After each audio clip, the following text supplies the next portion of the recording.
Ultrasonic சென்சாரை அடினோ micro controller கூட interface பண்ணுறதுக்கான வீடியோ தான் இன்றைக்கி நம்ம பார்க்க போகிறோம்.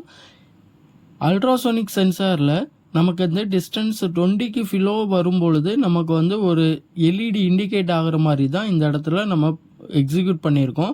ஸோ அபோவ் 20 இருந்தது அப்படின்னா எல்இடி ஆஃப் ஸ்டேஜில் இருக்கும். பிலோ 20 வரும்போது எல்இடி வந்து ஆன் ஆக ஆரம்பிக்கும். இப்போ நான் ஒரு ஆப்ஜெக்டை வச்சு மூவ் பண்ணுறேன். ஸோ பிலோ 20 வந்ததுனால நமக்கு வந்து எல்இடி வந்து க்ளோ ஆக ஆரம்பிச்சிருச்சு.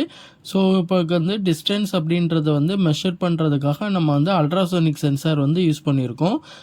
இந்த அல்ட்ராசோனிக் சென்சாரோட யூசேஜ் அப்படின்றது வந்து பார்த்திங்கன்னா, ஸோ அல்ட்ரா வேவ் வந்து பார்த்திங்கன்னா இதில் டிரான்ஸ்மிட் ஆகிட்டுருக்கும். ஸோ இதில் வந்து நமக்கு வந்து 2 விதமான டிரான்ஸ்மிட்டிங் ரிசீவிங் அப்படின்னு சொல்லக்கூடிய டிவைசஸ் வந்து இருக்கும். ஸோ வந்து இந்த டிரான்ஸ்மிட்டர்லேருந்து அல்ட்ரா வேவ் வந்து பாஸ் ஆகிட்டு இருக்கும்போது நம்ம வந்து ஒரு ஆப்ஜெக்டை ஆப்போசிட்டில் வந்து வச்சோம் அப்படின்னா அந்த டிரான்ஸ்மிட் ஆகக்கூடிய அல்ட்ரா வேவ் வந்து ரிஃப்ளெக்ட் ஆகி நமக்கு வந்து திருப்பி ரிசீவரில் ரிசீவ் ஆகும். ஸோ அந்த ரிசீவ் ஆகக்கூடிய வேவ்ஸை தான் நம்ம வந்து என்ன பண்ணுறோம் அப்படின்னா எலக்ட்ரிக்கல் சிக்னலாக கன்வெர்ட் பண்ணி அதை வந்து நம்ம ஒரு கண்ட்ரோலர் மூலமாக ரீட் பண்ணி டிஸ்டன்ஸை என்ன பண்ணிக்கிறோம் அப்படின்னா ப்ரோக்ராமிங்கில் மாடிஃபை பண்ணிக்கிறோம். ஸோ அந்த டிஸ்டன்ஸுக்கு லெவலுக்கு தகுந்த மாதிரி நமக்கு வந்து அவுட்புட் இப்போ நம்ம இந்த இடத்துல ஒரு எல்இடியை பிளிங்க் பண்ண வச்ச மாதிரி இதே இது வந்து ஒரு சைரனை வந்து ஆன் பண்ண வைக்கலாம், இல்லை ஒரு மோட்டாரோட ரொட்டேஷன் வந்து ஸ்டாப் பண்ண வைக்கலாம். ஸோ இந்த மாதிரியான ரியல் டைம் பேஸ் பண்ணி நம்ம வந்து மாடிஃபை பண்ணி பண்ணிக்க முடியும்.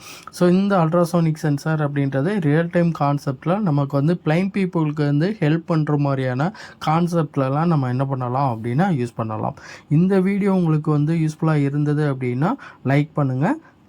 தேங்க்ஸ் டு வாட்சிங்.